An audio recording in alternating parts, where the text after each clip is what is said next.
Caught my spoiled sister kissing my BF a week before her wedding. Told her fiancé, thought he ignored it, but he shocked everyone at the wedding. As a 28-year-old woman, I recently found myself in a difficult situation involving my 26-year-old sister and my 29-year-old boyfriend. With her wedding quickly approaching, I started noticing some strange behavior from her, especially when she was around him. At first, it was subtle. Little things that seemed harmless but still made me uneasy. She would laugh a little too hard at his jokes, even when they weren't particularly funny. She showered him with compliments in a way that felt off, though I tried to convince myself she was just being friendly because of the excitement surrounding her big day. But as time passed, the signs became harder to ignore. She started making excuses to touch him, placing her hand on his arm during conversations, lightly bumping into him as she walked by.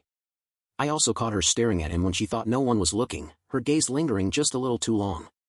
Each time, my stomach twisted with discomfort. One evening, after a family dinner where she had been particularly flirtatious, I couldn't keep quiet any longer. I turned to my boyfriend and asked, "Did you notice how Sarah was acting tonight?" He looked at me, confused. "What do you mean?" I explained everything, the excessive laughing, the unnecessary touching, the way she kept looking at him. He listened carefully but then just shrugged and said, "I think you're overthinking it. She's probably just excited about the wedding. It's harmless." But to me, it didn't feel harmless. Despite his reassurances, I couldn't shake the uneasy feeling that something wasn't right. So, I decided to pay closer attention, hoping I was just imagining things and that my suspicions were nothing more than paranoia. But as the weeks passed, the tension grew. Every time we were around my sister, I found myself watching her, noticing every little thing she did. And soon, it became painfully obvious, she was always finding ways to be near my boyfriend. She would make sure to sit next to him, casually insert herself into conversations, and somehow always find a reason to be close. And that's when I knew, I wasn't imagining things. She always found a way to sit next to him and seemed to have an endless list of excuses to ask for his help with wedding tasks, even when I was standing right there. One afternoon, we were at my parents' house for a family barbecue. At one point, I went inside to use the bathroom, and when I came back, I saw something that made my heart sink. My sister and my boyfriend were standing in a quiet corner of the yard, unusually close. She was giggling at something he said, a sound that sent a wave of unease through me. The moment they noticed me, they quickly stepped apart, and my sister walked away as if nothing had happened. Nausea and anger twisted in my stomach, but I didn't want to create a scene in front of my family. Instead, I waited until we got home that night. When we were alone, I brought it up as calmly as I could. "What were you and my sister talking about earlier?" He looked surprised by the question and simply said they were discussing wedding details, something about the music selection. But his answer didn't sit right with me. Why did such a simple conversation require them to stand so close together? He sighed, clearly frustrated, and brushed off my concerns, assuring me, again, that there was nothing going on. My sister was just being friendly. But by that point, I couldn't hold back my feelings any longer. "She's practically throwing herself at you, and you're not doing anything to stop it," I snapped. His face fell, and he looked at me with a mix of frustration and hurt. "What do you expect me to do?" he asked. "She's your sister. I'm just trying to be polite. Telling her to back off would make things awkward." I told him he could at least set some boundaries, make it clear that he wasn't interested in anything beyond friendship. But he insisted that he wasn't interested in her at all. To him, there was nothing to clarify because I was seeing problems that didn't exist. Our conversation went in circles, neither of us willing to see the other's point of view. The tension between us grew, and after a while, it became painfully clear we weren't going to find a resolution that night. Our conversation was going nowhere. No matter how hard I tried, my boyfriend kept insisting that I was imagining things.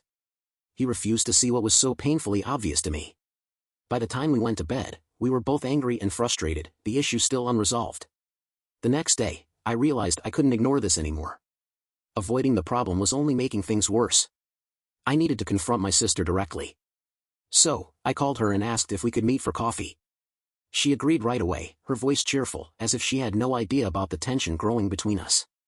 We met at a small cafe near her apartment. My hands trembled slightly as I stirred my coffee, nerves building inside me. Meanwhile, my sister was in high spirits, chatting away about her wedding plans, completely oblivious to my discomfort. After a few minutes of listening to her go on, I realized I couldn't hold it in any longer. I interrupted her mid-sentence, my voice firm. "We need to talk." She blinked, caught off guard by my sudden shift in tone. "What's wrong?" she asked, her expression puzzled. I took a deep breath to steady myself. "I've noticed how you've been acting around Tom," I said. "And it's making me uncomfortable." Her eyes widened in surprise. I continued, laying it all out, the excessive laughing, the casual touches, the lingering looks. I told her that, whether she realized it or not, her behavior was inappropriate, and it needed to stop. As I spoke, I watched her expression shift. First, there was shock. Then confusion. And finally, anger. "What are you even talking about?" she snapped, shaking her head. "I haven't been flirting with Tom." I refused to back down. "You have. Maybe you don't see it, but I do. And it's not okay." She let out a sharp laugh, forced and defensive. "You're being ridiculous," she scoffed. "Tom is practically family. I'm just being friendly." But her words did nothing to ease the tension between us. If anything, they only made it worse. Our conversation had clearly struck a nerve. As I sat there, it became obvious, this wasn't going to be an easy issue to resolve. The rift between us was only going to deepen. I couldn't hold back any longer. I told her outright that this was more than just friendliness. She was constantly finding excuses to be near my boyfriend, touching him, laughing at all his jokes, even the ones that weren't funny. To me, it was clear what she was doing, and it was making me increasingly uncomfortable. As I spoke, I watched her face turn red with a mix of anger and disbelief. She was shocked by my accusations, especially so close to her wedding. She shot back with a sharp retort, questioning my confidence and suggesting that I must be deeply insecure to accuse her of such behavior. Her words stung, but I refused to back down. "This isn't about insecurity," I said firmly. "It's about respect. You're crossing a line, and it needs to stop." Suddenly, she stood up, her chair scraping loudly against the floor, a clear signal that our conversation was over. "I'm not going to sit here and listen to paranoid, ridiculous accusations," she snapped. "If you can't trust your own sister, that's your problem, not mine." With that, she stormed out of the cafe, leaving me alone with a whirlwind of emotions. Had I overreacted? Was I just being paranoid? When I got home, my boyfriend immediately noticed something was wrong. "What happened?" he asked. I recounted everything, the confrontation, her reaction, the way she stormed out. As I spoke, I saw concern creeping into his expression. When I finished, he let out a heavy sigh. "I think you made a big mistake," he said carefully. His words caught me off guard. He explained that, with her wedding just around the corner, Sarah was probably deeply hurt by the accusation. Feeling defensive, I asked, "Are you taking her side?" He quickly reassured me that he wasn't. But he also admitted that he didn't believe Sarah had been flirting with him. Even if she had been, he thought confronting her so directly wasn't the best way to handle the situation. His words left me feeling even more conflicted, than ever. I couldn't shake the doubt creeping into my mind. Had I done the right thing? As tears welled up in my eyes, I turned to my boyfriend and asked, "So what was I supposed to do?" "Just ignore it." My frustration and hurt were obvious. Sensing my distress, he stepped closer, wrapping his arms around me gently. He suggested that maybe I could have handled things differently, talked to him more first or approached Sarah in a less confrontational way. He worried that the way everything had unfolded would only make things worse, casting a shadow over her wedding and making it incredibly awkward for everyone. Feeling overwhelmed, I pulled away from his embrace. "So this is all my fault?" I demanded, needing to know if he truly believed that. He sighed deeply, struggling to find the right words. "I'm not saying it's all on you," he admitted, "but I do think you let your emotions get the best of you. Maybe you overreacted." We went back and forth for a while, but it became clear we weren't going to see eye to eye. There was a disconnect between us that neither of us could bridge. Eventually, he decided to go to bed, leaving me alone with my racing thoughts and self-doubt. The days that followed were tense. My sister completely cut me off, creating a painful distance between us. My parents, noticing her distress, called me to ask what had happened. When I explained, I could hear the disapproval in their voices. They, too, seemed to believe I had overreacted. As the wedding day approached, my uncertainty grew. I was supposed to be a bridesmaid, but that role now felt more like a burden than an honor. I wasn't even sure if Sarah still wanted me standing by her side. Meanwhile, my boyfriend, still invited, suggested we both attend to show there were no hard feelings. But the thought of pretending everything was fine, standing beside my sister after everything that had happened, made my stomach twist. Now, I was faced with a choice: go to the wedding and try to mend things or stand my ground and refuse to pretend. Either way, it felt like I was going to lose something, my pride or my relationship with my sister. Standing there, watching my sister walk down the aisle, knowing how angry and hurt she was, made me feel physically sick. The entire situation had spiraled into a tangled mess, and I had no idea how to fix it without making things even worse. I tried calling Sarah multiple times, but she never picked up. She ignored my voicemails, even when I apologized and said we should talk. When I went to her apartment, she shut the door in my face. As the wedding day got closer, my anxiety grew. My boyfriend kept insisting that I let it go, that things would eventually blow over, but I wasn't so sure. One night, I had a nightmare that I showed up to the wedding and everyone turned to stare, whispering and pointing at me. I woke up trembling, feeling colder than ever. Update: after my confrontation with Sarah, things only got worse. She told her mother about my accusations, and my mom called me in a rage. She screamed, demanding to know how I could be so selfish so close to Sarah's wedding. "How could you accuse your own sister of something like that?" she yelled. She refused to listen when I tried to explain how I felt. Instead, she insisted I fix the situation immediately and apologize. Now, not only was Sarah avoiding me, but my parents were furious as well. Meanwhile, Tom kept telling me I was blowing everything out of proportion, which only left me feeling even more upset and isolated. A week before the wedding, I decided to visit my parents' house to try and clear the air. But as I approached the front door, I heard hushed voices coming from the side of the house. Curious, I walked around to the garden, then froze in shock at what I saw. Sarah and Tom were partially hidden behind a large plant, wrapped in each other's arms in a deep, passionate kiss. Her legs were wrapped around his waist, his hands slipping under her top. They were so caught up in each other that they didn't even notice me standing there. It felt like all the air had been knocked out of my lungs. I couldn't move. I couldn't speak. For a moment, I just stood there in stunned silence as the horrifying truth sank in. Then, a surge of anger and betrayal crashed over me like a tidal wave, consuming every other emotion in an instant. I found myself screaming, "What the hell is this?" My voice trembled with raw emotion as shock and betrayal consumed me. Their reactions were immediate. My sister and my boyfriend stood frozen, guilt written all over their faces. Sarah's complexion drained, turning pale as realization hit, while Tom fumbled for words, stammering, "It's not what it looks like." But it was exactly what it looked like. Every fear and suspicion I had was suddenly, painfully confirmed. Tears streamed down my face as I choked out, "How could you? My own sister and my boyfriend?" The agony in my voice was undeniable. Sarah began crying too, her voice shaking with regret. "I'm so sorry," she sobbed. "We didn't mean for this to happen." But I refused to hear another excuse. The betrayal cut too deep, the pain too fresh.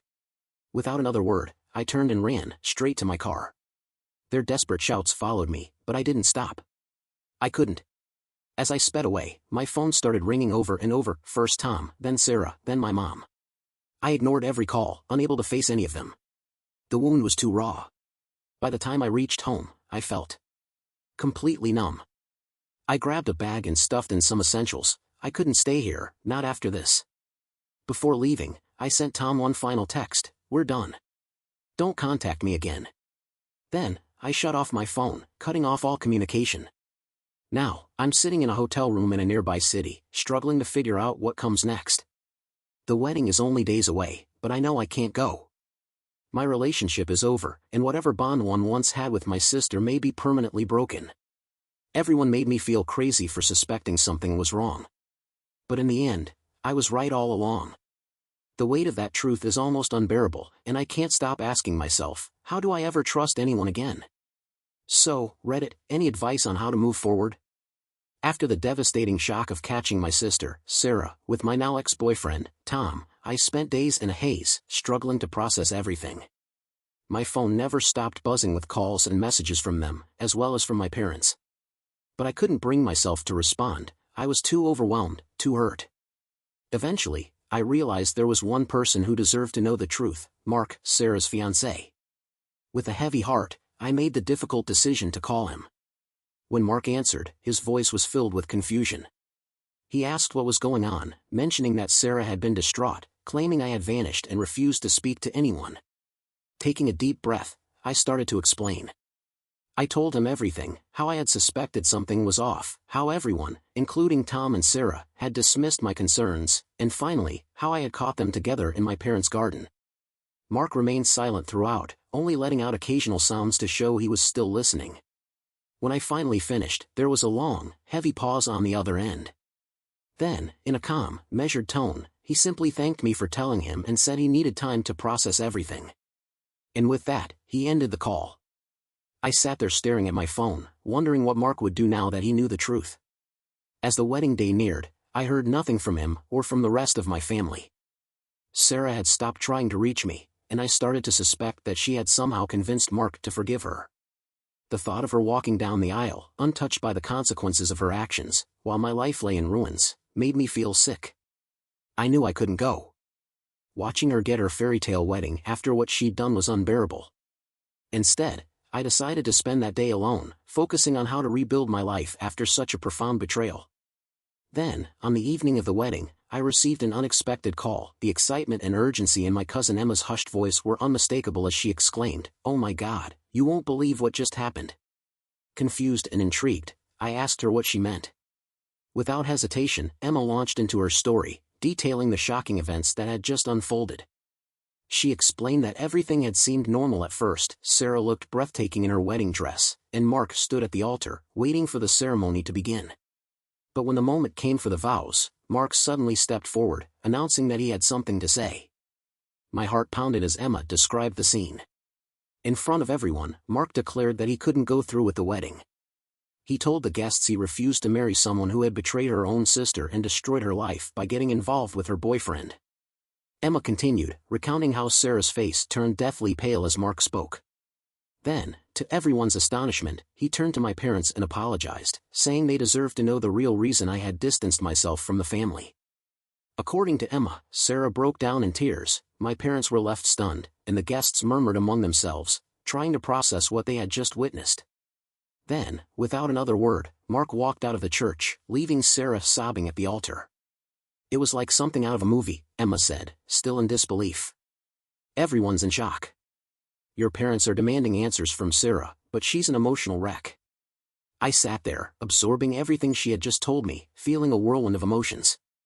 On one hand, I felt a sense of validation. Finally, the truth was out. But on the other, I couldn't ignore the deep sadness over how this had torn my family apart. Sensing my silence, Emma gently asked, "Are you okay?"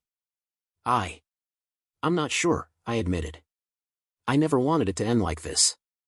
After talking a bit more, I hung up and sat quietly, trying to process everything. The truth was out, but at what cost? My relationship with Sarah was shattered, and my family was in chaos. My relationship with Tom was over, and now my entire family was in turmoil. While the truth had finally come to light, I quickly realized that it didn't magically fix everything. Healing and rebuilding trust would take time. A long and difficult road lay ahead. But for the first time since this nightmare began, I felt a small sense of relief. At least now, I could move forward without the burden of unspoken truths weighing me down. As for what comes next, I'm still uncertain. I know that, eventually, I will have to face my family, but for now, I'm taking things one day at a time. If nothing else, this experience has reinforced the importance of trusting my instincts and standing up for myself, even when others try to convince me that I'm wrong. To everyone who supported me through this journey, thank you. Your words of encouragement meant more than you could ever know. And to anyone facing a similar betrayal, remember, trust your gut, and don't let anyone manipulate you into doubting your own reality. Thank you for watching. If you haven't subscribed yet, please do so and hit the notification bell to stay updated with more shocking real-life stories happening around you.